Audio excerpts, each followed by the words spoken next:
आप 4 बार, चौथी बार अटेंड कर रहे हो या 5वीं बार कर रहे हो? 8, 9, 10 I have attended your session. एक मिनट माइक देना, ये तो कुछ ज्यादा हो गया।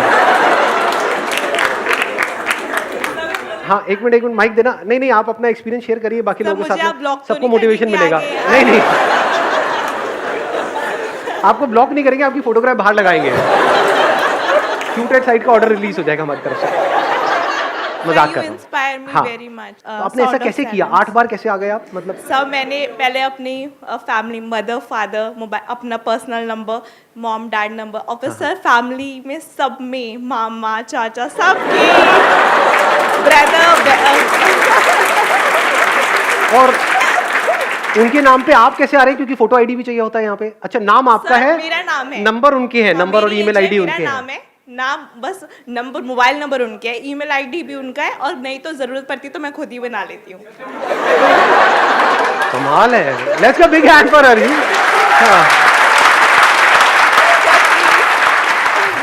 डोंट ब्लॉक मी, आगे आने के लिए आपको ब्लॉक नहीं करेंगे, आपने जो काम किया आपको तो पुरस्कार मिलना चाहिए। आइए, आप यहाँ पे आइए।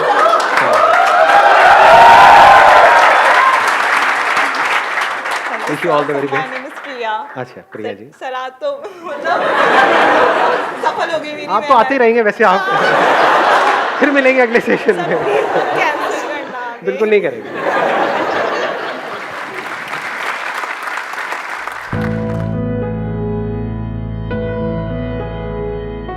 Good morning sir. Good morning ji. मेरा नाम भी संदीप ही है और अरे ये तो बहुत अच्छा हो गया सर। एक्चुअली कल से मेरी ज्वाइनिंग है, बट जहाँ मैंने सुना है जहाँ मेरी ज्वाइनिंग है वहाँ बहुत ज़्यादा पॉलिटिक्स है। तो मैं ये पूछना चाहता हूँ कि मतलब बहुत सारे लोग यहाँ पे जॉब करते होंगे तो वो सोचते हैं कि कैसे हम उस पॉलिटिक्स से अवॉइड करें कि हमें जाना ही ना पड़े, कोई हमारे बारे में बुरा बोले तो बोलता रहे, हमें कोई दिक्कत नहीं है। तो वो माइंडसेट हम कैसे करें? आपके इस क्वेश्चन में 2 अलग अलग क्वेश्चन है एक तरीके से। एक तो जहाँ पे आप ज्वाइन करने वाले हो वहाँ पे बहुत पॉलिटिक्स है, तो ऐसी कोई कंपनी नहीं है जहाँ पे पॉलिटिक्स ना हो। हमारी कंपनी में आना चाहेंगे आप? एनीबडी जो भी काम कर रहे हैं, कहीं पर जॉब कर रहे हैं, कोई ऐसी कंपनी है जहाँ पे पॉलिटिक्स ना हो? कोई ऐसा घर है जहाँ पे कोई क्लैशेस ना हो? इम्पॉसिबल। जहाँ पे लोग हैं वहाँ पे प्रॉब्लम होनी ही होनी है। So what you need to understand is not कि उस ऑफिस में कैसे डील किया जाए उन लोगों से, ये समझना है लोगों से कैसे डील किया जाए। जहाँ लोग हैं वहाँ पर प्रॉब्लम है, चाहे फिर वो ऑफिस हो, चाहे घर हो, चाहे रिलेशनशिप हो। I am talking not about कि ऑफिस में कैसे डील किया जाए, आई एम टॉकिंग अबाउट कि लोगों से कैसे डील किया जाए। किसी से भी कोई है आपको आकर के सामने से गाली गलौज कर रहा है, कैन यू अवॉइड इट? और आप अवॉइड करोगे तो बढ़ता चला जाएगा। ऐसे होते नहीं है लोग कि आपका मजाक उड़ा रहे हैं और यू आर अवॉइडिंग इट, और वो और पावरफुल होते चले जा रहे हैं, वो अपनी सारी हदें पार करते चले जा रहे हैं। तो वहां पे अवॉइड नहीं करना है, उनसे लड़ना है। तो there is no hard and fast rule for it. जो आपने क्वेश्चन पूछा है, आपको ऑब्जर्व करना है कि लोगों से कैसे डील करते हैं। अब ये कैसे समझ आएगा? लगाओ थोड़ा सा दिमाग, कैसे समझ आएगा लोगों से कैसे डील करना है? हाँ, let's give big hand for him. आपको आंसर मिला? आप लोग हो या नहीं हो? हैं सर। आप लोग हो, मैं लोग हूं, हम लोग हैं। क्या हम लोग हैं, जानवर हैं? कुछ लोगों की शक्ल से लग रहा है लेकिन है नहीं। हम सब लोग हैं। तो अगर आपने खुद को समझ लिया है, अच्छे से समझ लिया है खुद को कि खुद का माइंड कैसे काम करता है, इमोशंस कैसे काम करते हैं, फीलिंग्स कैसे काम करती है, सामने वाले को तो आप समझ ही नहीं सकते क्योंकि उसके अंदर क्या चल रहा है वो तो आपको पता ही नहीं है। अपने अंदर क्या चल रहा है वो तो पता है ना। ऐसा सोचते तो उसकी वजह से क्या होता है, जब कुछ ऐसा देखते हो जिसको देखने के बाद में कुछ ओपन रह जाता है वहां से, यानी कोई क्यूरोसिटी, कोई चीज बाकी रह जाती है। फॉर एग्जांपल कोई सीरीज देख रहे हो और एंड में कुछ सस्पेंस वहां पे उन्होंने छोड़ दिया अगले उसके लिए, तो क्या होता है? मन नहीं करता कि आज ही खत्म कर दो सारा का सारा। ये फैक्ट है या मेरी कोई इमेजिनेशन है? फैक्ट है ना। तो अगर आपने ये समझ लिया माइंड के बारे में, तो आपको क्या समझ आया? आपको सिर्फ अपना माइंड समझ आया या सबका माइंड समझ आ गया? हाँ, सिर्फ अपना नहीं आया। अपने आप को अलग मत करो औरों से। अंकल आंटीज, जैसे डॉक्टर है, वो कैसे सीखते हैं? एक चूहे के ऊपर एक्सपेरिमेंट कर रहे हैं, तो क्या उनको सिर्फ चूहा समझ आ रहा है या आप भी समझ आ रहे हो? बोलो चूहे की शक्ल वालों। आपको नहीं समझ रहे हो, लेकिन आप तो चूहे नहीं हो, तो आपको कैसे समझ रहे? क्योंकि जो मोरलेस जो अंदर का जो स्ट्रक्चर है वो सेम है। ऐसे ही जो जिस तरह से आपका माइंड काम करता है, फीलिंग्स, इमोशंस, ये वो, अगर खुद को अच्छे से समझते चले जाओगे तो आपको हर सिचुएशन में बिल्कुल क्लियरली समझ आ जाएगा कि अगर ये बंदा ये कर रहा है या ये कह रहा है तो क्यों कह रहा है, उसके पीछे क्या रीजन है। जब आपको वो समझ आ जाएगा तो आपको ये भी समझ आ जाएगा उसे डील कैसे करना है, क्योंकि आपको ये पता है आप खुद से कैसे ऐसे में डील करते हो। कई सिचुएशंस में डराना भी होगा सामने वाले को, नहीं जरूरी नहीं है इस दुनिया में। ज़रूरी। कोई बंदा क्रिमिनल है आपके सामने है और आपके साथ में कुछ गलत करना चाहता है, there are lot of people, चाहे वो ऑफिस में हो, यहाँ पे हो, वहाँ पे हो, वो ऑफिशियली क्रिमिनल नहीं है, लीगली क्रिमिनल नहीं है, बट उनका माइंड क्रिमिनल से भी गया गुजरा है। आया ना, यस सर, आए ना कुछ कुछ ऐसे वाहियात लोग माइंड में होते हैं, नहीं होते हैं हमारे रिलेशन में, आसपास में, ऑफिस में, यहाँ पे वहाँ पे। तो उनसे कैसे डील करना है? उनको प्यार करोगे, उनको गले लगाओगे, तो पीठ में छुरा घोप देंगे आपके, तो उनको समझना पड़ेगा ना उनके क्या फियर्स हैं, क्योंकि उसी से तो उनको कंट्रोल करोगे, नहीं तो कैसे करोगे। There are lot of people जिनको बातें समझ नहीं आती।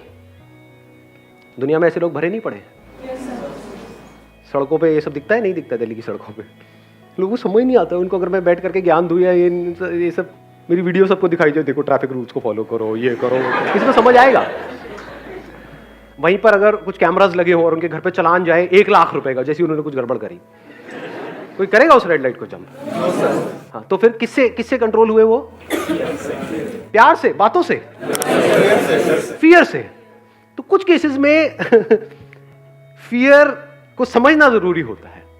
अब अगर आपने अपने फियर को समझ लिया है, if you understand your fear, तो यू अंडरस्टैंड हिज और हर फियर ऑल्सो।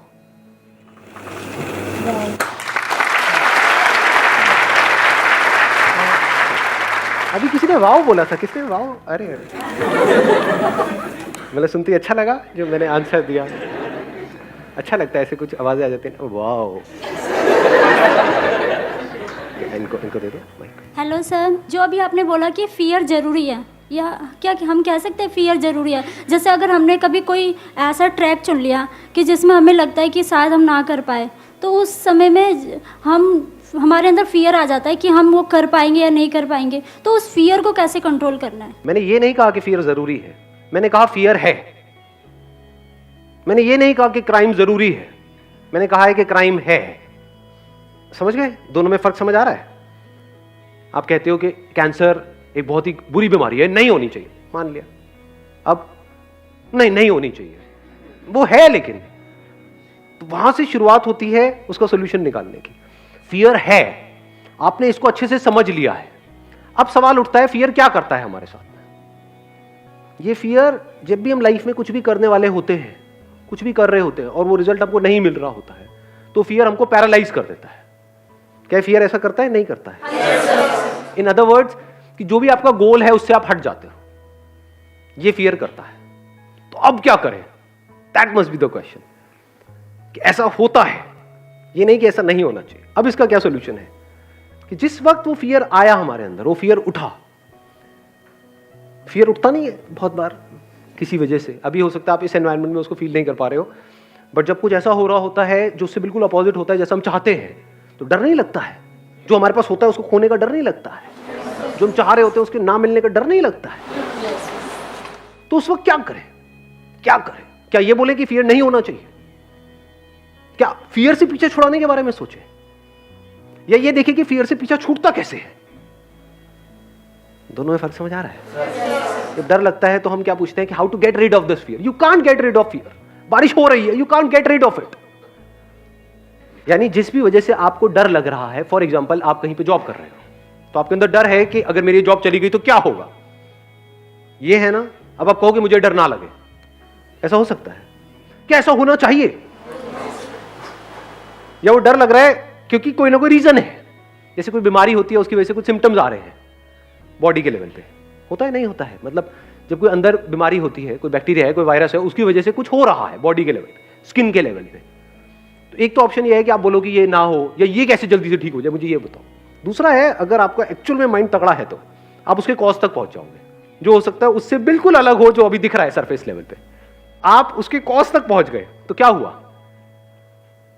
वो बीमारी ही गई, अगर उस बीमारी के आप कॉज तक पहुंच गए तो। एक है सरफेस लेवल पे, तो ये फियर है, this is not the cause, this is a symptom. Cause is something else. For example आपके पास में पैसा नहीं है, तो कॉज क्या हुआ? फियर। फियर अपने में कॉज है। Fear is a symptom because you don't have money. तो you need to think about how to get money rather than thinking about getting rid of fear. पैसा आ गया तो डर कहां गया उससे रिलेटेड? गायब। आपके अंदर डर है ना कि भाई मेरे अगले महीने का रेंट कहां से आएगा घर का। तो अगर आपके अंदर पैसा हो तो उससे रिलेटेड डर है। चोरी होने का डर। अच्छा, आपने बड़ी इंटरेस्टिंग बात बोली, उसके बाद भी चोरी होने का डर है। अगर आपने अपने आप को इतना कैपेबल बना लिया है, अब सुनना, अभी एक लेयर थी पैसा नहीं है, पैसा आ गया तो पैसे से रिलेटेड डर गया, लेकिन अब ये डर है कि अब ये पैसा जो मेरे पास में आया वो भी चला गया तो क्या होगा? अब उसको भी खोने का डर है।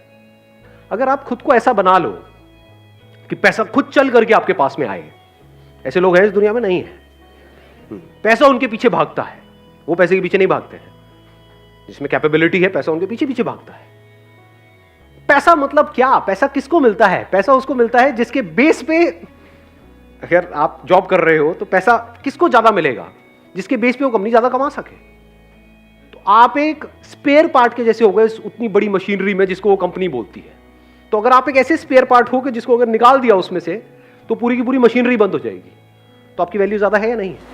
और अगर आप एक ऐसे स्पेयर पार्ट हो जिसको निकाला और 1 मिनट में लाखों लोग बैठे हैं, रिप्लेस कर दिया, तो क्या डर में नहीं जियोगे जिंदगी भर? तो अगर आप एक ऐसे वो बन जाओ, ऐसे स्पेयर पार्ट बन जाओ, और वो भी सिर्फ इस कंपनी के लिए नहीं, जिस कंपनी में आप हो उस मशीनरी के लिए नहीं, किसी भी मशीनरी के लिए, कि आपको यहां से निकाला कहीं भी फिट किया तो मशीनरी अपनी डबल परफॉर्मेंस पे चली जाएगी। मतलब आपको इस कंपनी से अगर निकाला भी उन्होंने या आपने खुद ने अपने आप को, और आप कहीं पर भी और गए, तो वो कंपनी डबल रेट से ग्रो करने लग जाएगी। अब आपकी वैल्यू क्या है? अब आपके अंदर पैसे से रिलेटेड डर क्या है? बचा कुछ डर? निकालते हो तो निकाल दो, इसमें तेरा घाटा मेरा कुछ नहीं जाता।